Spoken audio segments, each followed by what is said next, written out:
these trains. I want to take them all. Even these mini ones.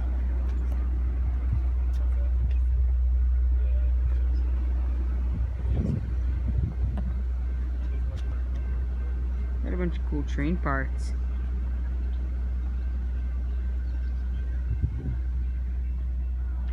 Here comes the train. They're bringing it back around, or at least the engine. Bringing it from over there, doing a run around, and then reconnecting it for the next group of people.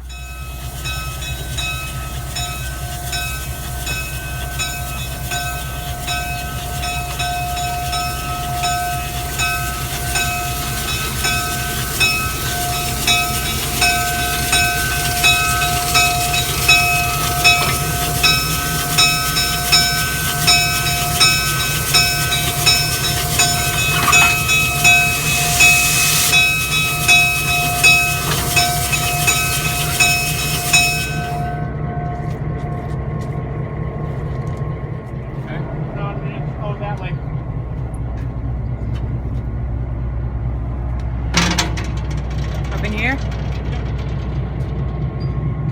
Hope you don't mind if I record. No, not at all.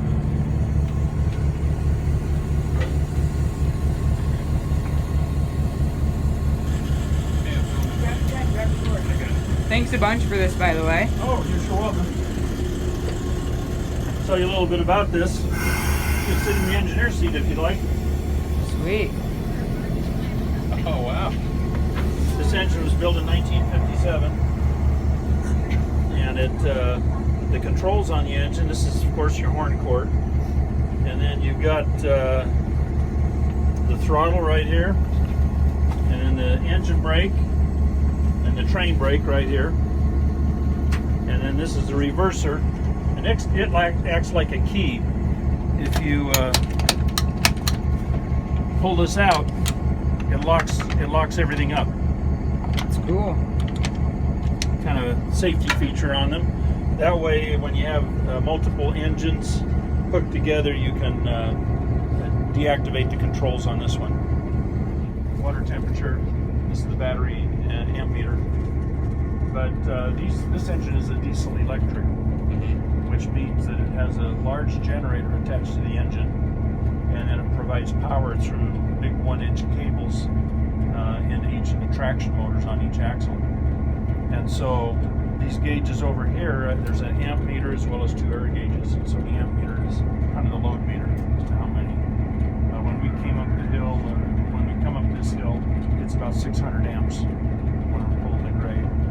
And this engine has 16 cylinders in it. Each cylinder is 10.5-inch diameter, 9.5 diameter, 10-inch stroke.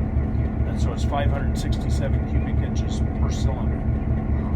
And it's 1,750 horsepower. And this engine is capable of plugging into other engines, which is called multiple unit.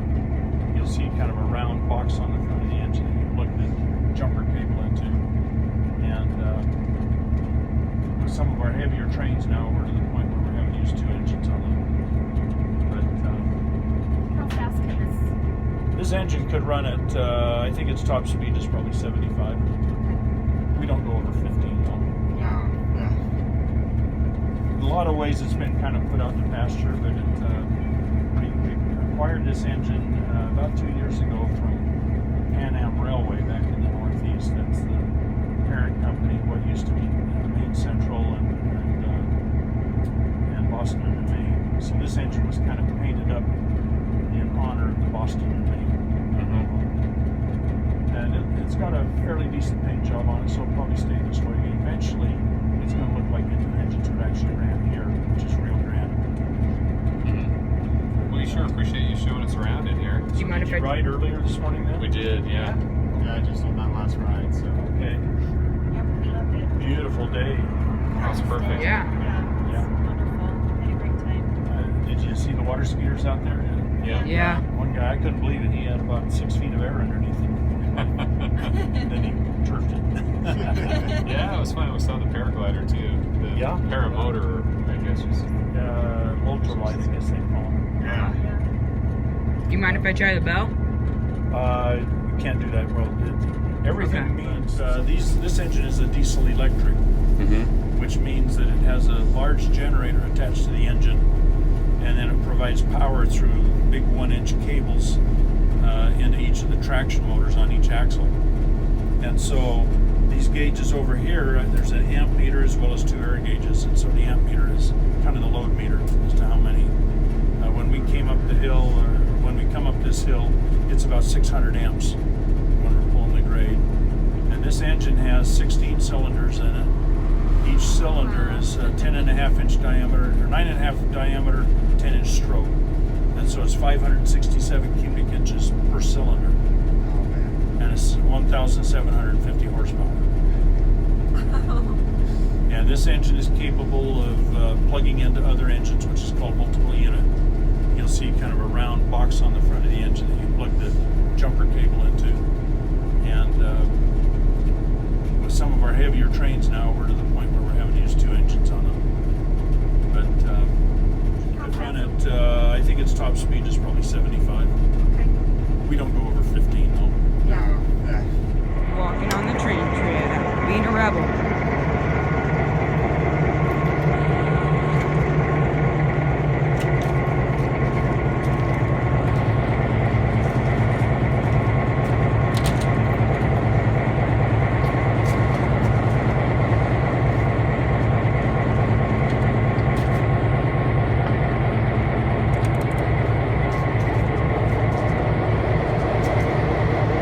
This is the air compressor, big 3-cylinder air compressor.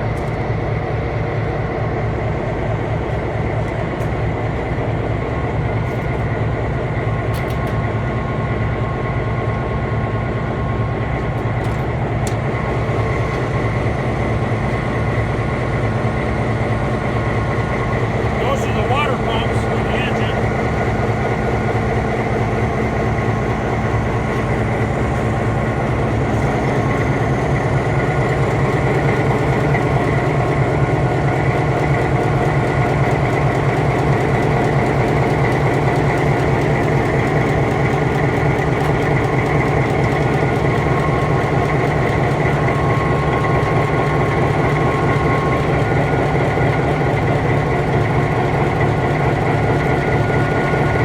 This is the engine, 16 cylinders.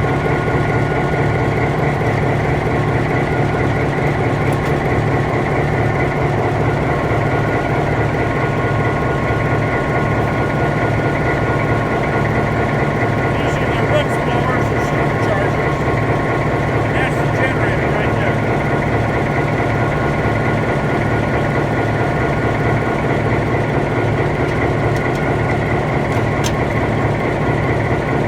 Hey, Mike, here's man. My name is Brandon. Nice to meet you, Brandon. So, about how long have you been working here? It's about 17 months. It's almost a year and a half. What do you like most about this job? Just being around with people and learning the rich history about this railroad. Fun. That's awesome. The history of the railroads that used to work up, that ran up here, the routes to take. So, what is the coolest and scariest experience you've ever had working on this railroad? Well, the coolest is always on my birthday. You come up here, I always work on my birthday, and we get big groups going on, family reunions and stuff, and they always have the loudest cars. Yeah. Getting sung happy birthday to is actually the funnest part. And the scariest is the derailments. We had one about 5 months ago.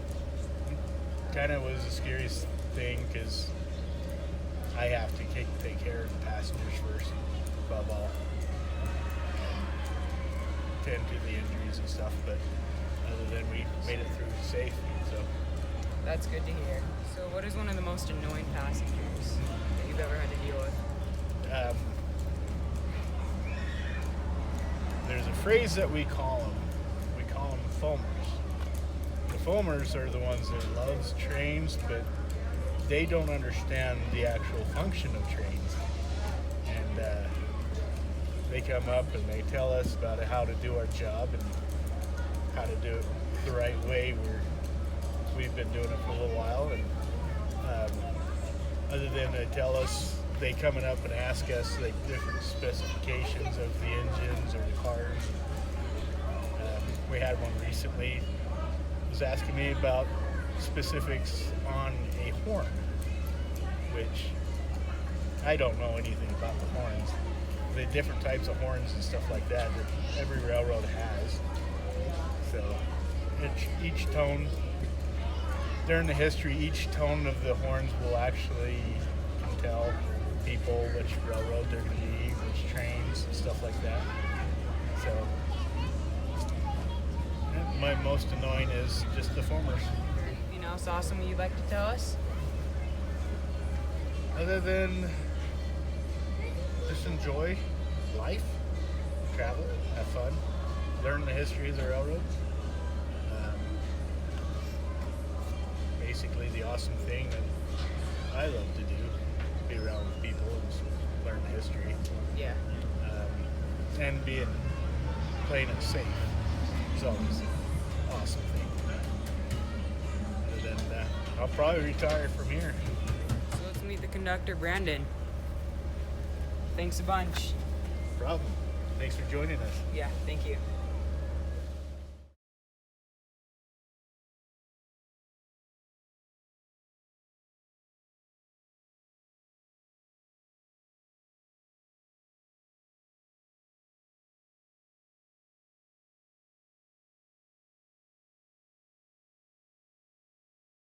Guys, so this is a late 4th of July video for y'all. You probably noticed a lot of 4th of July music, the flags, people wearing a lot of red, white, and blue, or whatever. So, like in my last video, I talked about how my dad's computer's broke and I haven't been able to edit on a computer. And I finally just decided, you know what, I just need to start doing this on my phone. So I did it on my phone. I did the best I could. It's not going to be the best because there's some stuff that I'm not able to do just straight off of my phone. But yeah, so I'm probably not going to have an outro. Yeah, so if you enjoyed the video, make sure to leave a like and subscribe. Peace.